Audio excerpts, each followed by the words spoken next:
नमस्कार, मैं जितेंद्र चतुर्वेदी। जिन 5 राज्यों में नवंबर माह में चुनाव होने वाले हैं, उन चुनावों को 2024 के लिहाज से सेमीफाइनल के तौर पर देखा जा रहा है और यह माना जा रहा है कि इस लिटमस टेस्ट में जो बाजी मारेगा, दरअसल उसके लिए 2024 की तस्वीर बड़ी सुनहरी होगी, क्योंकि यहां से एक नैरेटिव बिल्ड होगा जो 2024 में माहौल बनाएगा, फिर वो चाहे भाजपा हो और चाहे कांग्रेस हो। इसीलिए दोनों ही पार्टियां जो हैं वो पूरे जोशो खरोश से लगी हुई हैं कि इन 5 राज्यों में ज्यादा से ज्यादा जगह अपनी सरकार बनाई जा सके। लेकिन उसमें भी ये जो छत्तीसगढ़ है, ये जो राजस्थान है, ये जो मध्य प्रदेश है, ये बड़ा महत्वपूर्ण हो जाता है। वो इसलिए क्योंकि जो हिंदी हार्टलैंड है, हिंदी हार्टलैंड में ही भाजपा सबसे ज्यादा मजबूत मानी जाती है। और चर्चा इस बात की है कि मध्य प्रदेश हो, छत्तीसगढ़ हो, राजस्थान हो, यहां भाजपा के दिन अब लग चुके हैं और कांग्रेसी इकोसिस्टम तो बाकायदे इस बात का प्रचार प्रसार करने में भी जुट गया है। आप गौर करें, जो इकोसिस्टम के लोग हैं वो क्या बता रहे हैं कि भाजपा की हालत पतली है, भाजपा के हाथ से इन 5 राज्यों और खास तौर से ये जो हिंदी हार्टलैंड के 3 राज्य हैं ये सरक गए हैं, अब यहां कमल के लिए कुछ बचा नहीं है। और फिर उसी के इर्द गिर्द ये भी बुना जा रहा है कि अब तो 2024 जो है इनके लिए दूर की कौड़ी है। लेकिन क्या वाकई में ऐसा है? दरअसल उसी पर हम लोग बात करेंगे, क्योंकि जो ग्राउंड रियलिटी है वो ये बता रही है कि छत्तीसगढ़ में बड़ा भारी उलटफेर होने जा रहा है। जो जमीन है वो ये संकेत और संदेश दे रही है कि राजस्थान में कांग्रेस का सुपड़ा साफ होने जा रहा है। और मध्य प्रदेश के लिहाज से तो यह बताया ही जा रहा है कि यहां पर अभी भी भाजपा की स्थिति बड़ी मजबूत है। लेकिन हम अभी बात मध्य प्रदेश पर नहीं करेंगे, हम बात करेंगे उस गढ़ की जिसे कांग्रेस का माना जा रहा है और यह बताया जा रहा है कि यहां कांग्रेस वापस आ रही। क्या वाकई में आ रही है? उसी पर हम लोग विस्तार से बात करेंगे। देखिए, ओपिनियन पोल और जमीन की हकीकत, इन दोनों को अगर एक सांचे में ढाल दिया जाए तो कांग्रेस की हालत बड़ी पतली है और इस बात का साफ संकेत दिखाई दे रहा है। और वो संकेत, ये जो कास्ट सेंसस को लेकर कांग्रेस की छटपटाहट है, वो ये बता रही है कि वो किसी तरह से जातीय गोलबंदी चाहती है। लेकिन ये जातीय गोलबंदी कहा जा रहा है कि राजस्थान में उल्टा पड़ रही है कांग्रेस को। ये जितना कास्ट सेंसस का शोर मचा रहे हैं, वो शोर राजस्थान में कांग्रेस के गले की फांस बनने जा रहा है।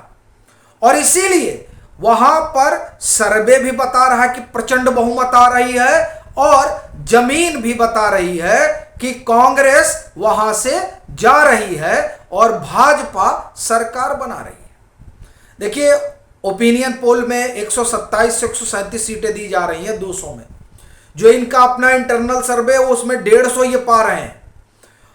और जो रसाकस्सी है कांग्रेस की, वो रसातल में कांग्रेस को ले जा रही है।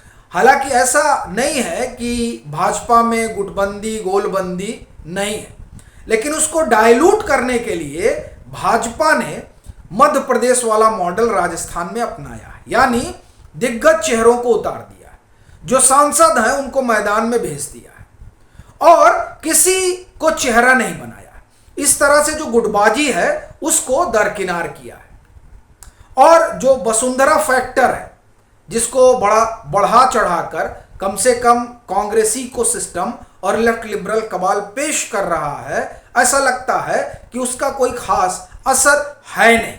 और ये मैं इसलिए कह रहा हूं क्योंकि ओपिनियन पोल हो या इंटरनल सर्वे हो, जब सब में भाजपा प्रचंड बहुमत की तरफ ही जा रही है तो जाहिर सी बात है कि जिस चेहरे को लेकर सबसे ज्यादा शोर मचाया जा रहा है लेफ्ट लिबरल कुनबिन में और कांग्रेसी इकोसिस्टम में, वो चेहरा अब उस तरह की प्रासंगिकता नहीं रखता है। एक और दूसरा, वो लोग जो राजस्थान की राजनीति को जानते समझते हैं, वो ये कहते हैं कि दरअसल यहां चेहरा से ज्यादा महत्वपूर्ण ये होता है कि 5 साल अब हमने बहुत देख लिया कांग्रेस को, या 5 साल हमने बहुत देख लिया भाजपा को, तो उनको हटाना ही जो है उनके स्वभाव का हिस्सा है।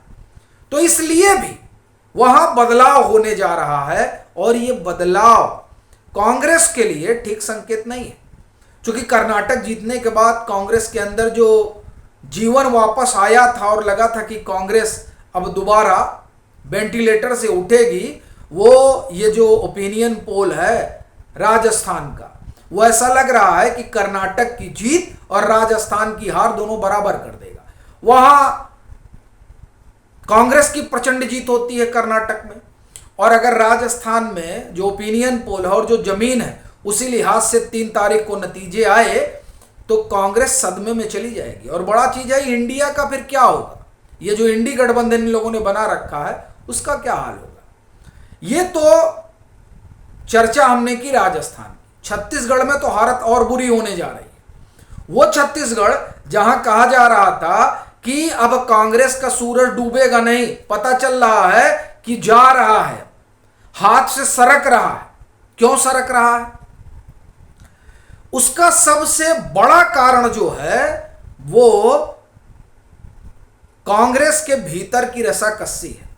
आपको ध्यान होगा 2.5 साल सीएम का वादा हुआ था, इस तरह की खूब चर्चा हुई थी, बड़ी रसाकसी हुई थी। टीएस देव सिंह उसी में है जिनसे यह वादा किया गया था कि 2.5 साल भूपेश बघेल और 2.5 साल और यही जोड़ी थी जिसने 15 साल के भाजपा के शासन को आप एक तरह से कहें कि उखाड़कर फेंक दिया था।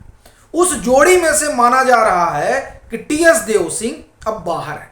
सरगुजा से कोई 25-26 सीटें विधानसभा की आती हैं और वहां इस बात की चर्चा जोर है कि खेल बड़ा होगा, और अगर खेल बड़ा होगा तो कांग्रेस का बनवास तय माना जा रहा है। और वैसे भी जो ओपिनियन पोल है उस ओपिनियन पोल में 45 सीटें दी जा रही हैं किसको?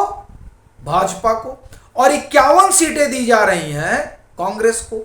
और अभी अक्टूबर का ये पहला सप्ताह है, ओपिनियन पोल पहले सप्ताह का है। 90,000 का वो पूरा जो है वो सैंपल साइज है। तो ऐसी परिस्थिति में वो वैसे तो वो हुआ 5 राज्यों का, वो पूरा जो सैंपल साइज है वो 90,000 का है।